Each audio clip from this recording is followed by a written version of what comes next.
friends, welcome to Kobai Cousins.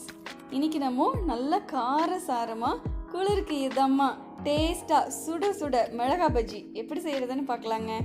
Bajji மாவு மட்டும் நீங்கள் மிக்ஸ் பண்ணும்போது எல்லாமே கரெக்டான ப்ரொப்போர்ஷன்ஸில் சேர்த்திங்கன்னா போதுங்க. ரொம்ப டேஸ்டான மிளகாய் பஜ்ஜி நீங்களும் செய்யலாம். வாங்க இப்போ மிளகாய் பஜ்ஜி எப்படி செய்கிறதுன்னு பார்க்கலாம்.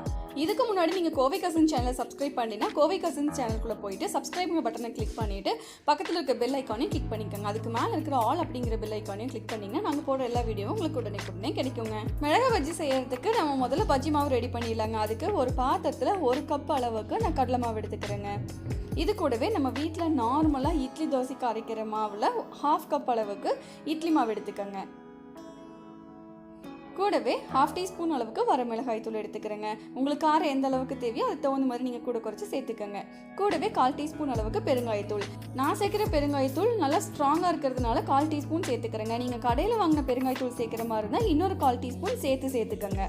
இது கூடவே தேவையான அளவு உப்பையும் சேர்த்துக்கோங்க. சேர்த்துட்டு இதில் கொஞ்சமாக தண்ணி விட்டு இதை நல்லா மிக்ஸ் பண்ணி எடுத்துக்கலாங்க.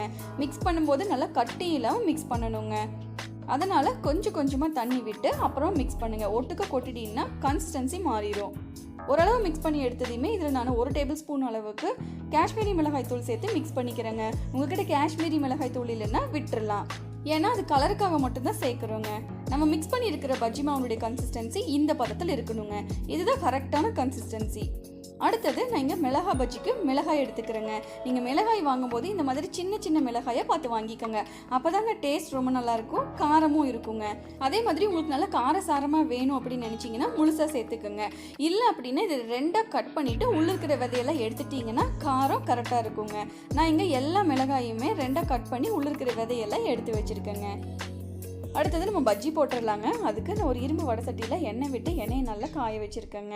எண்ணெய் காஞ்சதையுமே நம்ம ரெடியாக கட் பண்ணி வச்சுருக்கிற மிளகாயை நம்ம மிக்ஸ் பண்ணி வச்சுருக்கிற பஜ்ஜி மிக்ஸில் நல்லா டிப் பண்ணிவிட்டு அதை அப்படியே எண்ணெயில் போட்டு பொரிச்சு எடுத்துக்கலாங்க.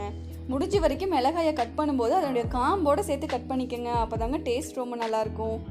மிளகாய் பஜ்ஜியை பொரிச்சு எடுக்கும்போது கேஸ் ஸ்டவ்வில் மீடியம் ஃப்ளேமில் வச்சுக்கோங்க. அப்போ தாங்க ஈவனாக வெந்து வரும். இந்த மாதிரி நல்லா திருப்பி விட்டு வேக வச்சு எடுத்துக்கோங்க.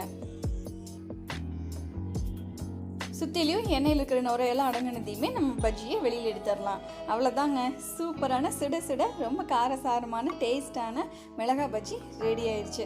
கண்டிப்பாக நீங்களும் செஞ்சு பாருங்கள். ரொம்ப டேஸ்ட்டாக இருக்கும், உங்களுக்கு ரொம்ப பிடிக்குங்க. செஞ்சு சாப்பிட்டு எங்களுக்கு எப்படி இருக்குன்னு கமெண்ட் பண்ணுங்கள். கூடவே லைக் பண்ணுங்கள், ஷேர் பண்ணுங்கள், சப்ஸ்கிரைப் பண்ணுங்கள், பக்கத்தில் கிளிக் பண்ணுங்கள். வேறு ஒரு நல்ல டிஷ் எப்படி ஈஸியாக டேஸ்ட்டாக செய்யணுங்கிறது உங்களுக்கு ஷேர் பண்ணுறேன். அது வரைக்கும் பை.